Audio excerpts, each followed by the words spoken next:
be the message without any words. Right? One picture is worth 1,000 words. I don't know what I look like, but anyway.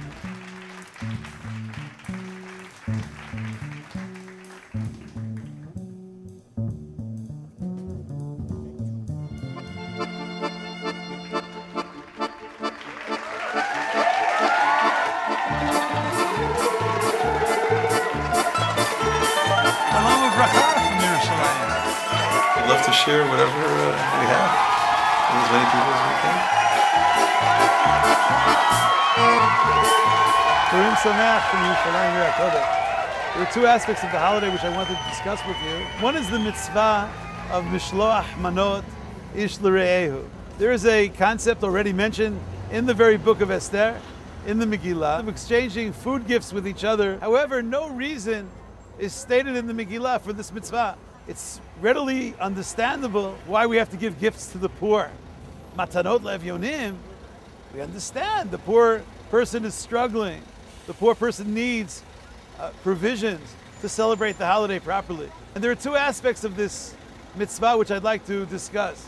According to certain sources, the reason for this mitzvah is to bring us a greater sense of unity, of unification amongst the Jewish people on this great holiday. When Haman spoke to Ahasuerus about the nation of Israel, he said, Yeshno am echad, mifuzar umforad. This nation is scattered and dispersed. And perhaps Haman's power to almost, God forbid, destroy the nation of Israel, perhaps the nation of Israel stands up against the forces of Amalek. Vayavo Amalek, vayilachem im Yisrael birfidim. The Torah identifies the very place where Amalek attacked. According to our tradition, Haman is a descendant of Amalek. The name of the place is Refidim. But we know that Amalek attacked in Refidim. That's the reading of the Torah for Purim morning. Because if you look at the very first sentence of that section, it already says that the Jewish people were in Refidim. Why the need to repeat it? According to Kli Yakar and others, the letters of Refidim are the same letters as Predim. They were disconnected. Esther says to Mordechai, Lech knos et kol hayudim. Join everyone together, gather everyone together. Nikhalu hayudim ba'arehem. They all gathered together in their cities. In fact, there are some very strange grammatical structures in the very... I'm so happy people are celebrating Purim early. There are some grammatical structures. Hashem should bless you. V'kibel hayudim. The Jewish people accepted upon themselves to carry out this holiday.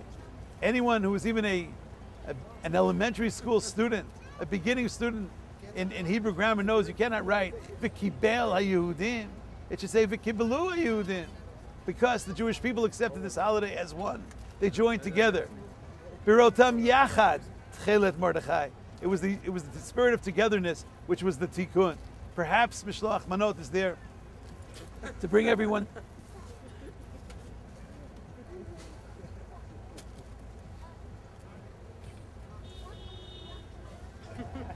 Maybe just this could be the message without any words. Right? One picture is worth 1,000 words.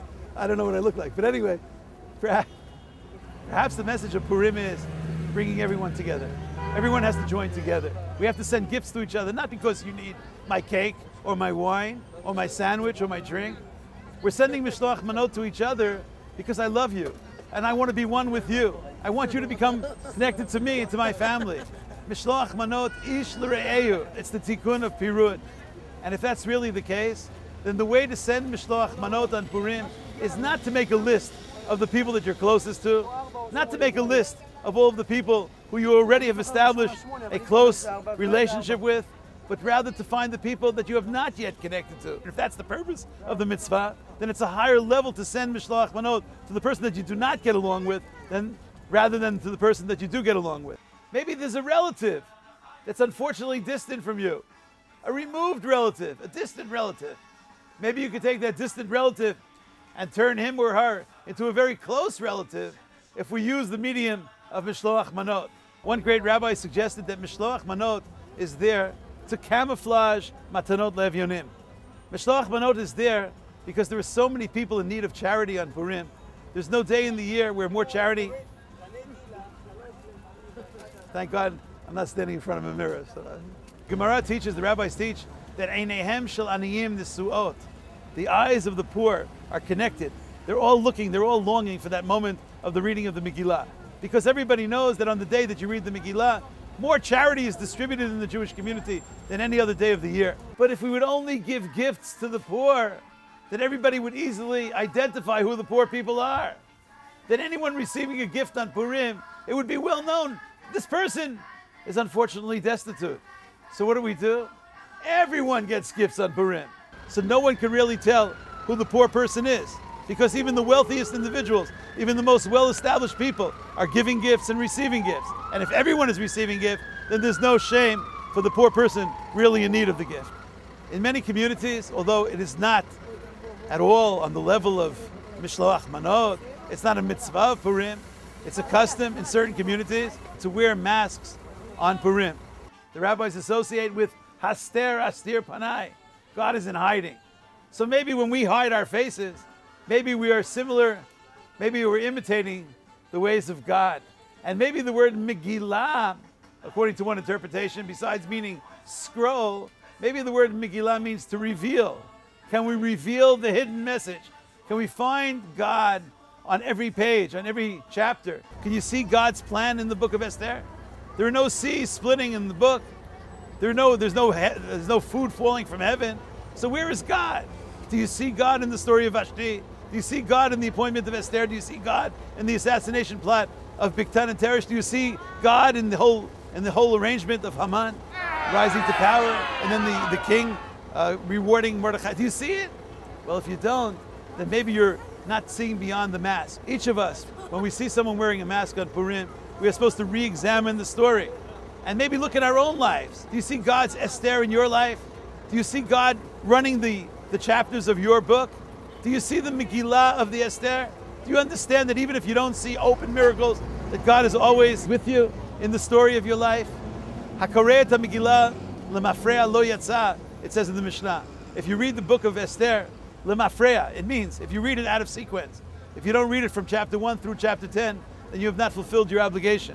The Baal Shem Tov said, Hakoreh et Megillah lemafreya lo yatsa means if you only read it as a story of yesteryear, you only see it as something that was, lemafreya. It happened once, but it doesn't continue to happen, then lo yatsa, then you're missing the message. Because Megillat Esther is happening in everybody's life every single day.